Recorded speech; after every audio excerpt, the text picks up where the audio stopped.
when you start to realize that, wait a minute, all I'm doing is taking a feature and a value, and all I'm doing is a feature and some weight that I want to attach to it.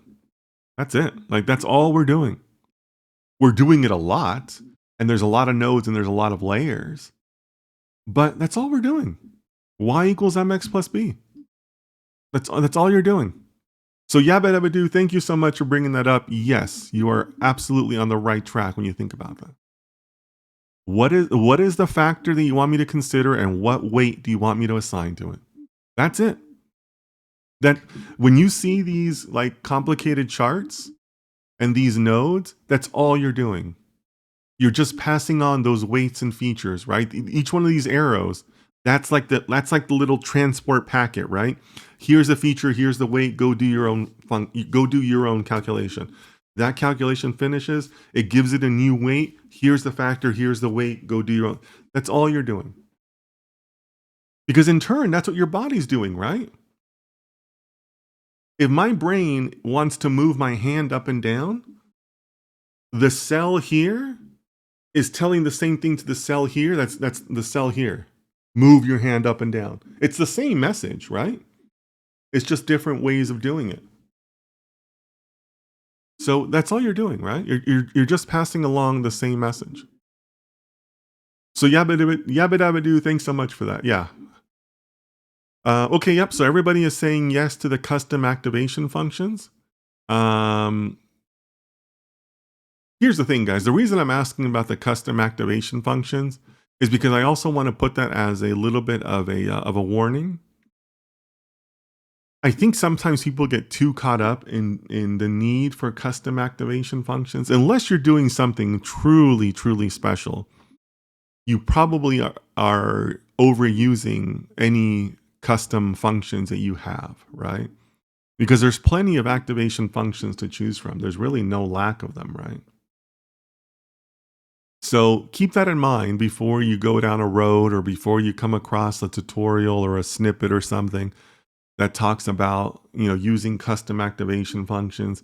Because with all the neural networks that I've worked with and whatnot, very, very rarely would you ever need some sort of custom function.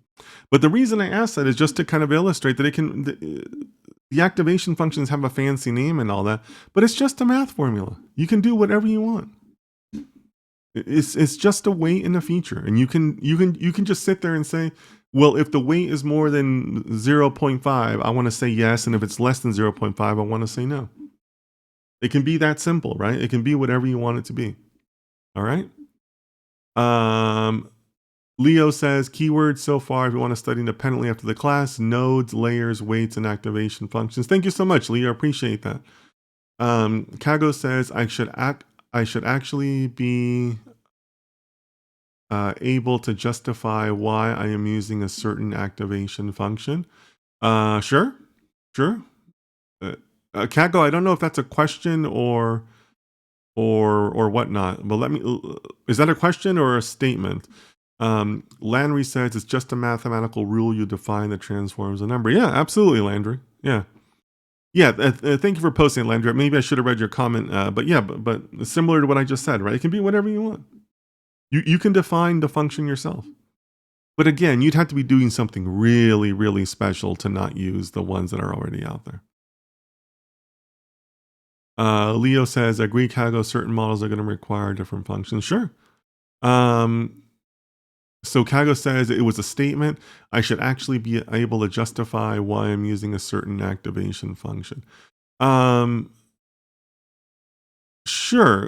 Sure, Kago, but also realize that some of those activation functions are going to be defined for you, right? It depends on what you're trying to solve. Are you trying to solve a binary problem?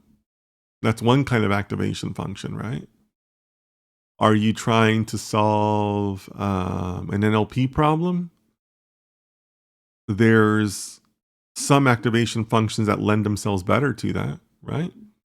So you will be able to justify it in many cases just by what you're trying to solve, okay?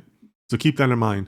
We'll definitely be exploring that later weeks in this series. I don't think we'll be exploring that too heavily today, but you know, just keep that in mind going forward. But you're on the right track. Thank you for that, Kago.